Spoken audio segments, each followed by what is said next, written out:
Fala galera, tá começando mais um episódio do Vivendo em Missão, um podcast sobre teologia, missões, bate-papo e muito mais. Hoje estamos aqui com a presença ilustre do Pastor Maia. Pastor Maia, que privilégio ter o senhor aqui nesse podcast, nesse episódio.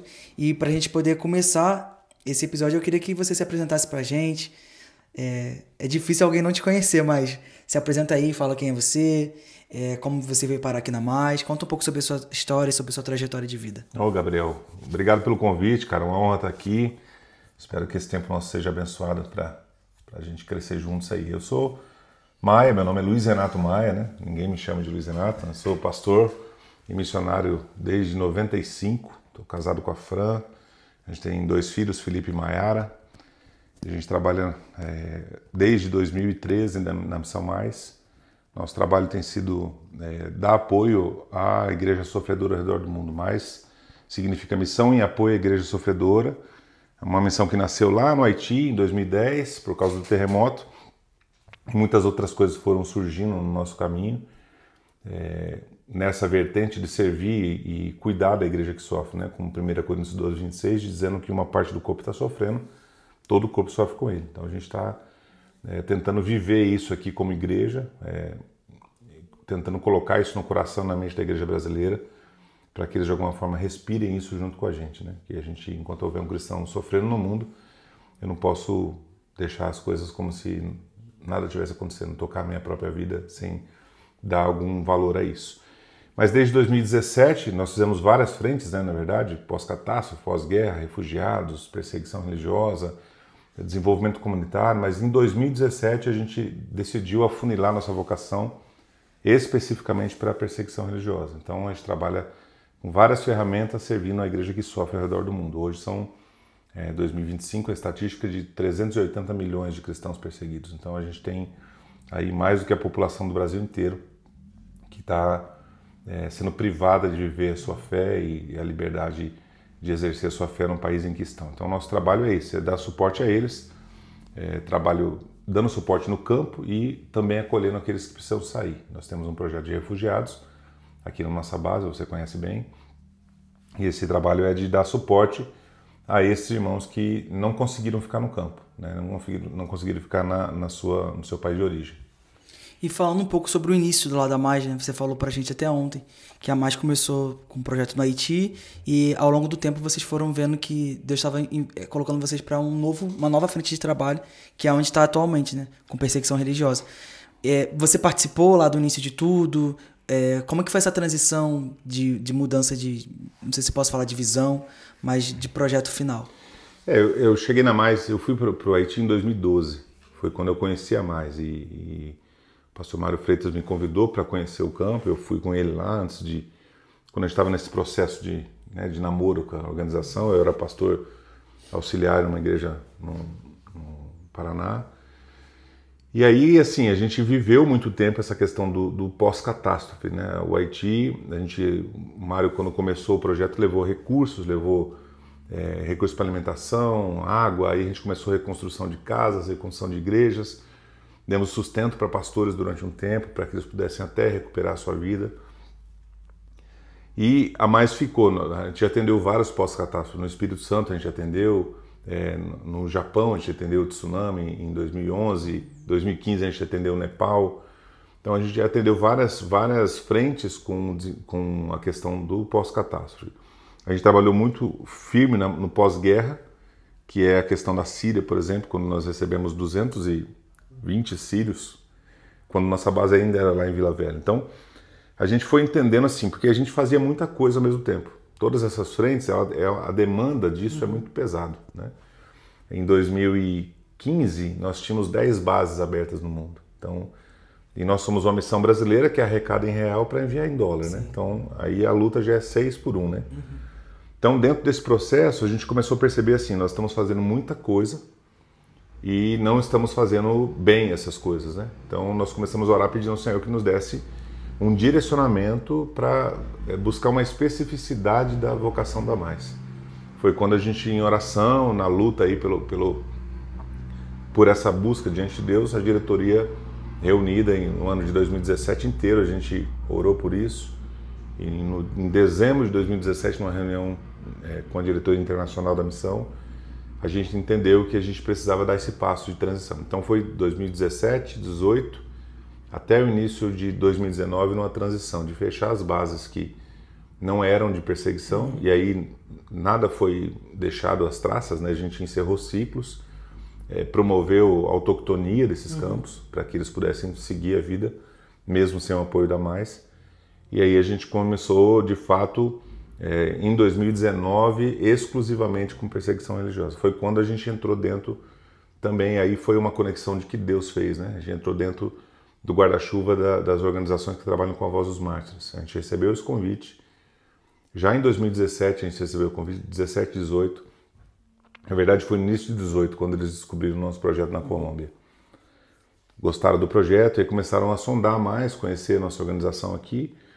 E eles fizeram oficialmente o convite no início de 2019. Aí em julho de 2019 a gente entendeu que Deus estava movimentando toda a organização para a gente entrar debaixo desse guarda-chuva de organizações. São 15 escritórios pelo mundo todo, que trabalham com mais de 110 projetos em países diferentes ao redor do mundo. Então a Mais hoje faz parte desse guarda-chuva de organizações que trabalham exclusivamente, vocacionalmente ligados à perseguição religiosa. E falando um pouco sobre o projeto que a Mais atua hoje, eu queria que você falasse um pouco como que são essas frentes de trabalho para cada projeto, ou pelo menos para alguns, e como que as pessoas também conseguem ajudar. Então, olha só, a Mais nunca levou na história a receita do bolo pronta, né? Tipo, quando você chega num lugar e fala, olha, vocês têm que fazer isso. A gente tem sempre um pastor, um líder nativo que conhece a realidade do campo. Isso em qualquer esfera, mesmo antes da perseguição, quando a gente trabalhava com outras frentes também, a gente sempre teve a visão de que a gente não pode chegar para o campo com algo do nosso país, da nossa cultura para eles. Então, a gente estuda com cada pastor, com cada líder nativo, a realidade desse campo, estudando a realidade desse campo. Então, alguns precisam, por exemplo, de treinamento teológico. A Colômbia, por exemplo, vou dar o exemplo da Colômbia.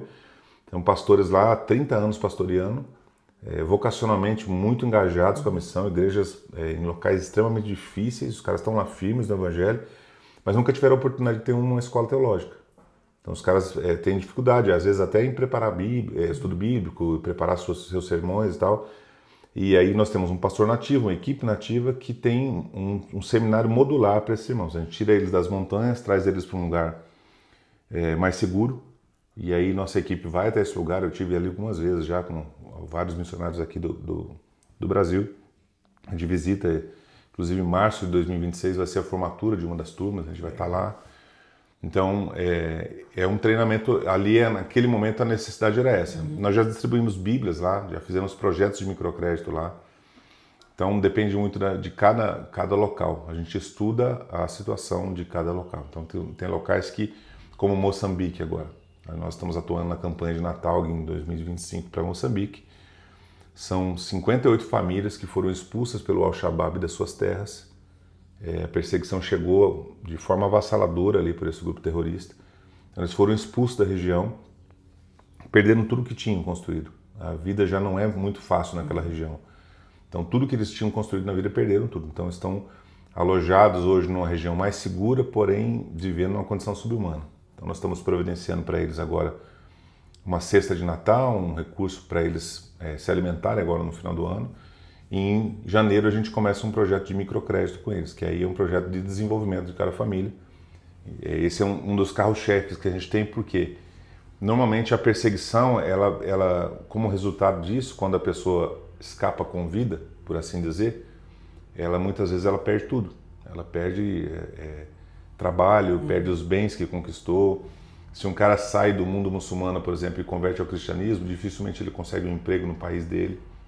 Então o microcrédito serve para essa pessoa começar um pequeno negócio e a partir disso ela ter uma forma de subsistência e de viver dignamente, né? Colocar comida na mesa para os filhos.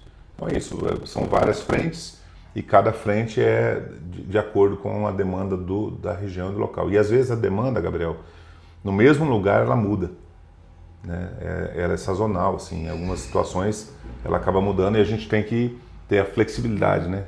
Falamos sobre isso ontem, né? A flexibilidade da missão.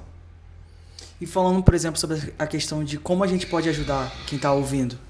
Então, se você entrar no nosso site, nossas redes sociais, né, maisdomundo.org e @missãomais, ali você pode acompanhar as campanhas que a gente faz, você pode acompanhar os projetos específicos que a gente está, já atuou em mais de 41 países, 41 ou 42 países a gente já passou por eles, né? E cada um deles tem uma campanha específica. Então, a gente está hoje com essa campanha em Moçambique. Você pode entrar lá, por exemplo, e doar um valor de uma cesta básica para uma família. E a gente tem um sistema de prestação de conta, a gente publica as fotos, relatórios, para que as pessoas acompanhem, tendo essa clareza, né, do que essa transparência da missão ao longo desses últimos 15 anos foi muito importante no sentido de que a gente tenha a confiança das pessoas, dos parceiros. Então você entra no nosso site, você vai ter todas as informações. Se você quiser mais informações, lá no site tem um WhatsApp, você clica lá, fala com a nossa equipe, pode incluir você em todo o processo de parceiro de oração, parceiro financeiro, você pode ser um mobilizador da missão, enfim, tem várias frentes ali. Então, nosso site é rede social. Então, eu aconselho vocês a procurarem mais informação, também se vincular a essa causa. Mas, Pastor Maia, dando agora uns 2 passos para trás, eu queria falar um pouco sobre o preparo, porque hoje o senhor já tem muitos anos de ministério. Mas como é que foi lá no início de tudo?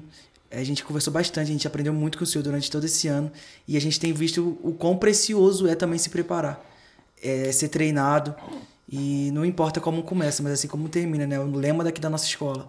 Eu queria que você falasse um pouco pra gente sobre essa questão de preparo. Olha, eu fui para o mundo missionário em 95, mas num acampamento em Palavra da Vida lá em São Paulo, em 93, julho de 93, eu conheci a história dos 5 jovens que, Jim Elliot e seus amigos, que se entregaram para pregar o Evangelho e foram martirizados ali pelos Waorani.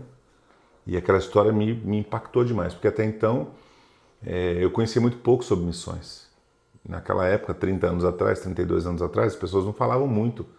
E até hoje não falam muito, mas naquela época era muito pior. Não tinha rede social, não tinha o acesso à informação tão rápido como tem. Então aquilo me chocou demais, aquela história. E eu comecei a questionar, falei, Deus, o que eu estou fazendo na minha vida? Eu estava fazendo contabilidade na época, e toda a minha família, meu pai, meus irmãos, tudo contador, então acabei entrando nesse processo. Mas eu entrei numa crise comigo mesmo, dizendo, olha, eu não quero gastar os meus dias só conseguindo recurso para viver, para ter minhas coisas, eu quero gastar minha vida para o reino. Então, naquele acampamento eu tomei uma decisão diante do Senhor que eu queria entregar minha vida para missões. Então eu fui para uma escola missionária, foi o meu primeiro ano, 95, e ali era uma mescla, o Grupo M era uma escola de ministério de música e evangelismo. Então a gente tinha aulas de Bíblia, missiologia, e viajava em campanhas evangelísticas no Brasil. Então aquilo foi um ano muito intenso para mim, foi um ano muito pesado, mas foi um choque de realidade para mim. Eu vi coisas que eu não via na igreja local. Eu comecei a perceber que o preparo ali era essencial se eu quisesse ter vida longa no campo. Depois que acabou o primeiro ano de escola, eu me tornei missionário da Palavra da Vida, e ali eu comecei o Ministério de Acampamentos, trabalhar com discipulado de jovens, campanhas evangelísticas, e eu comecei a perceber que Deus estava me dando a oportunidade de colar com outros jovens e crescer junto com eles. Então muitas pessoas influenciaram demais a minha vida. Eu tenho gratidão eterna por vários pastores e líderes que Deus colocou na minha vida e que influenciaram meu chamado, me impulsionaram ao estudo, me impulsionaram ao preparo. Então isso começou a ser uma marca da minha vocação, participar do preparo de pessoas. Então nas igrejas que eu passei, a gente teve seminário bíblico, teve instituto bíblico, teve ministério de acampamento, teve campanhas evangelísticas, a gente levava jovens para missões, enfim. Então a gente entendeu a necessidade. Quando a gente começou a mais, uma das formas que a gente tinha de servir a igreja brasileira era dando para eles uma oportunidade de se preparar. Então nós temos os workshops nas igrejas, temos os eventos que a Mais faz e temos a escola aqui, que é uma das formas que a gente tem de servir a igreja brasileira com essa visão. A gente, apesar de trabalhar hoje com a igreja perseguida, a gente entende que a gente precisa de alguma forma participar da grande comissão. E para participar da grande comissão, eu preciso de treinamento, né? Vocês viram hoje aqui, você é um cara experiente, já viveu na missão há muito tempo. A gente tem pessoas que estavam aqui na escola esse ano também e outras que passaram, que já chegaram na escola com a bagagem ministerial, mas o tempo de preparo, ele abre tua mente, ele abre o contato com os professores de diversas frentes, né? Abre a sua mente, dá esse... Então, você precisa entender que se você tiver 5 anos na missão, e se você se preparar em 3, você vai ter os 2 melhores anos da sua vida. Se você achar que pouco tempo de preparo eu preciso de pouco tempo porque eu preciso gastar mais tempo na missão, a gente sabe que a estatística de retorno de campo tem muito a ver com a falta de preparo. Então, o meu chamado foi envolto nessa realidade de me preparar e também participar do preparo de outras pessoas para que eles pudessem avançar. Eu tive agora recentemente no CBM, Congresso Brasileiro de Missões, e a Mais estava com o stand lá e passaram ali pelo nosso stand os 20 ex-alunos da Mais que estão no campo. Isso para mim, assim, eu ganhei minha semana, sabe? A semana toda vendo isso, assim, eu fui agradecendo a Deus pelo privilégio de ver que as pessoas que passaram por aqui frutificaram, estão semeando o evangelho em vários lugares do mundo. E é importante falar sobre isso porque ainda mais jovem acha que Deus chamou, amanhã eu já vou largar tudo para ir. E aqui a gente aprendeu muito sobre preparo e muita importância de se preparar.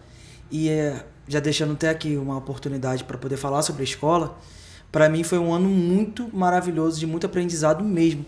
Foi exatamente como você falou sobre essa questão dos professores. A gente tem aqui uma oportunidade que ela é única.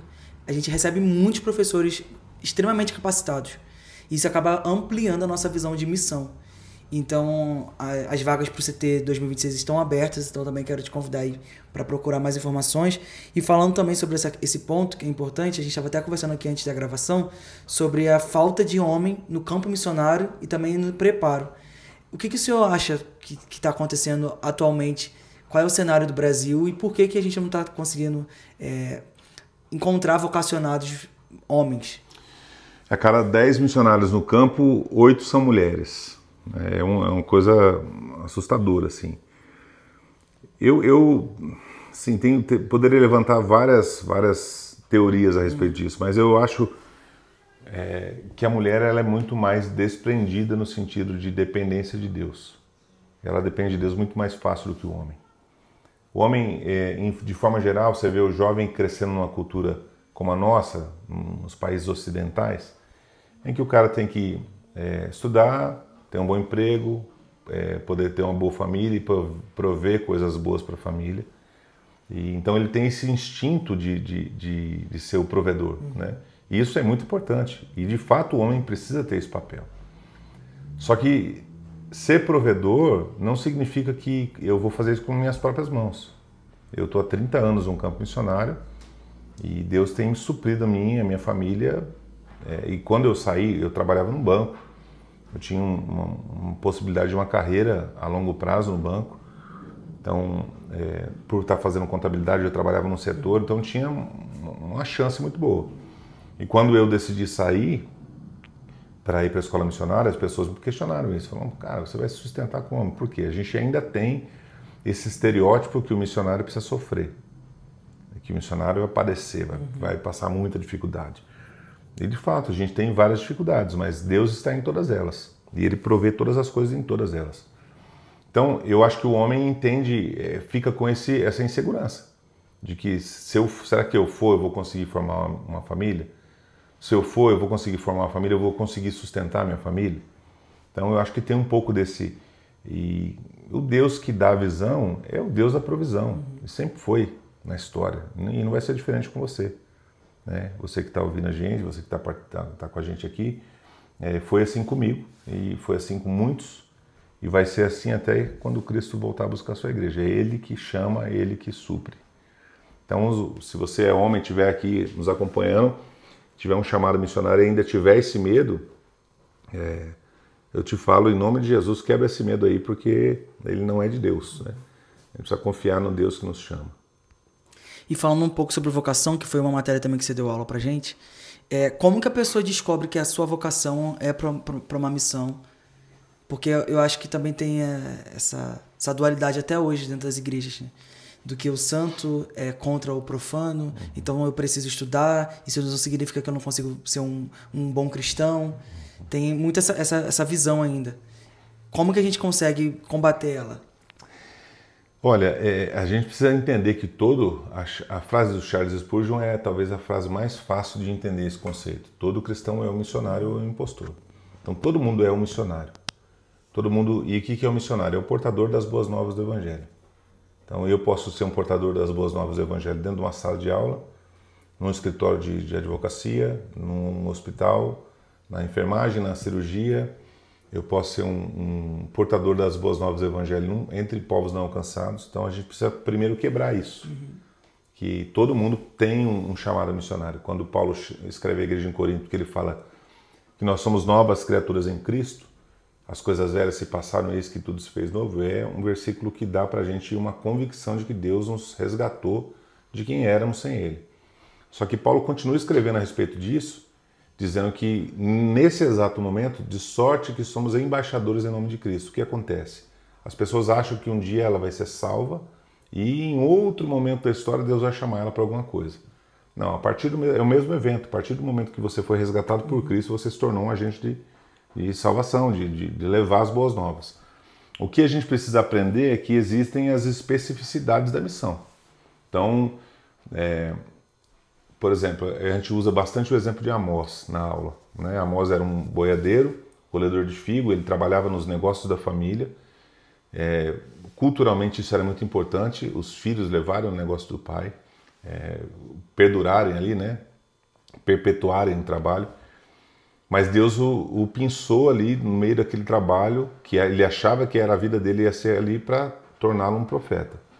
Então Deus escolhe cada um para uma vocação específica. Efésios fala muito sobre isso, a carta de Paulo aos Efésios. E essa chamada específica que é talvez a maior luta, porque às vezes a pessoa não entende essa chamada específica e ela acha que não foi chamada. E às vezes ela está lá como um médico, eu estou usando médico aqui, mas pode ser qualquer profissão, né? E ela acha que ali não é um campo missionário. Se você pegar um professor de ensino médio, ele está num campo missionário que muitos pastores nunca vão pisar. Muitos missionários não vão ter autorização para entrar. E o cara está pisando lá. Entendeu? Então, quando a gente entende isso, e eu escrevi um livro sobre isso, né, sobre vocação, e a gente entender esse processo de que Deus tem um chamado para todo mundo. E quando eu entender isso, eu vou buscar essa chamada específica. Pregar o evangelho, todo mundo tem que pregar. Isso não tem... A gente, infelizmente, terceiriza muito, né? O pastor prega, o missionário prega, o evangelista prega, né? Eu não quero chegar nas mãos, diante do Senhor, com as mãos vazias, né? Vai ter muita gente que vai chegar com mão vazia, porque terceirizou o trabalho.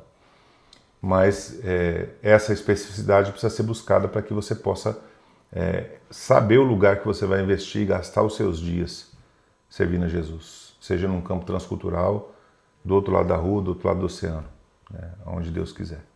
E para a gente finalizar, a última pergunta, pastor Maia. Se um jovem te perguntasse o que ele poderia fazer, ou então qual conselho você poderia dar para um jovem que quer dedicar sua vida em prol da missão, em prol da obra do Senhor, o que você falaria para ele? Olha, a primeira coisa que eu preciso, e eu falo isso nas aulas, você vai lembrar, que a primeira coisa que eu preciso para saber o que Deus me chamou para fazer é eliminar as coisas que Deus não me chamou para fazer. Porque às vezes a gente acha que pelo muito fazer a gente está agradando o coração de Deus. Então o cara entra numa igreja com o coração, e o jovem tem muito dessa... Porque o jovem, quando converte de verdade mesmo, ele vira uma máquina. Entra na igreja, ele faz tudo. E aí o cara vai gastando a vida dele fazendo tudo, e a gente vê histórias de pessoas que têm diversos ministérios dentro da igreja, e não estou dizendo que isso é ruim, mas estou dizendo que Deus não te chamou para fazer tudo. Então começa a pensar assim, quais são as evidências do seu chamado, o que Deus colocou na sua mão, a sua expertise, o que Deus colocou de habilidade, qual tipo de tarefa que você faz na vida que te dá um senso de propósito. Você vai buscando essas evidências da vontade de Deus para você entender ali, olha, esse caminho está beirando aqui o que eu estou entendendo que Deus está me movimentando. E Ele vai mostrando. Deus se revela conforme a nossa capacidade de absorver essa revelação. Então Ele vai revelar, Ele vai mostrar, e se a gente estiver em busca disso, gente vai chegar num momento da gente vai falar, eu quero morrer fazendo isso aqui. Isso aqui é um lugar que me dá um senso de propósito. Eu sinto a vontade de Deus, é o melhor lugar do mundo. Mas é um lugar que te dá senso de propósito. Então, se tem um conselho que eu poderia dar se você está começando não ache que fazer todas as coisas vai agradar o coração de Deus. Deus te chamou para algo específico, né? Então, esse algo específico, que deve ser a sua meta de oração e de busca. Leia bons livros, tem muita gente muito boa falando sobre esse assunto. Então, busque informações e encontre o lugar onde você quer gastar todos os seus dias servindo a Jesus. E falando em livro, Pastor Maia, fala aí o nome dos seus livros. Eu tenho esse livro sobre vocação, o nome é Vocação, né? Bem direto assim, né? A capa é Vocação. E aí a capa é interessante que eu coloquei várias figuras missionárias na história e para mostrar que cada um tem uma vocação específica, né? Tem desde a Adoniran Judson a Billy Graham. Aí o Billy Graham era um evangelista, um pastor, a Adoniran um missionário transcultural para povos não alcançados, enfim. E esse livro Vocação, ele trata bem dessa jornada aí, né? Da compreensão do que é vocação e de como encontrá-la, né? Biblicamente falando. Você precisa desbloquear seu iPhone antes. Eu escrevi um livro chama O Pedro que há em mim, e esse é tratando do caráter de Pedro, como Deus tratou o caráter dele antes de chamá-lo para ser um dos apóstolos que seriam alicerces ali da igreja primitiva. Então é um confronto comigo mesmo ali, né? Me encontrei muito na história de Pedro, então eu escrevi sobre isso. Eu tenho um livro sobre Romanos 12, 12 dias com Romanos 12, é um livro que estuda o capítulo 12 de Romanos, que fala da transformação, de atos e de posicionamentos que a gente precisa ter quando nós somos transformados por Jesus, né? Eu não posso... Jesus salva, Jesus transforma e a gente precisa absorver isso aí para ser transformado. E eu tenho um livro sobre perseguição religiosa. Perseguição, precisamos dela, é o nome do livro. E aí o ano que vem, se Deus quiser, estão vindo outros aí para abençoar as pessoas e ajudar na caminhada. Como eu fui ajudado, eu quero ter o privilégio de poder ajudar as pessoas também. Então é isso, Pastor Maia. Quero agradecer aí pela oportunidade de conversar um pouco com você. E se você quiser deixar alguma consideração final. Valeu, obrigado. É uma alegria para mim. E eu estou feliz em poder partilhar um pouquinho, né, nesses minutos aí daquilo que Deus tem confiado nas nossas mãos. Isso é uma honra. E, de fato, descubra aquilo que Deus chamou para fazer. Porque você não pode passar a vida toda na inatividade, né? Sendo um crente de banco, sendo um crente ou um cristão morno, um cristão que não tem paixão pelo Evangelho, não tem paixão pelas almas. Então, em nome de Jesus, se você não sabe o seu chamado, aquilo que Deus chamou para fazer, trabalhe para isso, para que você entenda no Senhor qual é o teu chamado e siga adiante. E você, Gabriel, siga adiante no seu, em nome de Jesus. Amém, pessoal. Então é isso e até o próximo episódio. Tchau, tchau.